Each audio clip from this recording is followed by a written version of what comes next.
We recently removed some tree limbs that were hanging over the top of our power shed. And we did it in a kind of a surgical way where we dropped things in small chunks. And you can see some of those small chunks right there. We knew there was going to be a little bit of damage, and there was. So today I'm going to fix it. When we dropped the rounds on top of the roof, some of the rafters cracked. So this one has a little bit of damage. I'm not super concerned about that one, but this one you can see really does need to be fixed. So these are 2x6s, and I have some scrap wood I'm going to use along with my trusty bottle jack to fix this problem. Here is the scrap wood pile we keep for just such an event. Yes, I know it's not stacked neat and tidy. I blame the goats. They like to jump on the scrap wood pile.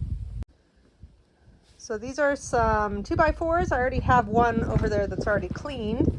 And these are going to enter their second life. So I'm going to clean the nails out of them and use them for the roof fix. This floor is not very sturdy. So when I place the bottle jack, I need to make sure that I'm putting it over the top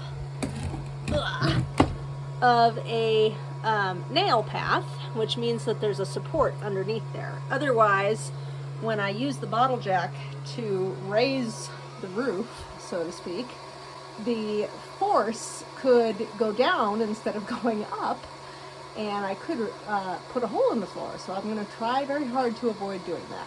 And as you can see, I put the jack up on some blocks so that it distributes the weight more evenly across the floor, and also gives me a little bit more height because my board was not going to cut it. So now that we are pretty good there, I'm going to sandwich the broken rafters between better boards and screw it all together. Couple things to show you. I use 3.5-inch screws. Number one, it's what I had on hand. But number two, the thickness of two of these 2x4s is 3 inches. So by using 3.5-inch screws, the screw actually goes all the way through into that third board.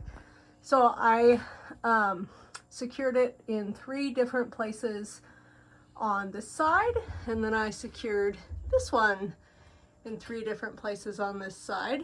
So there's a lot of hardware in there, which I'm happy about.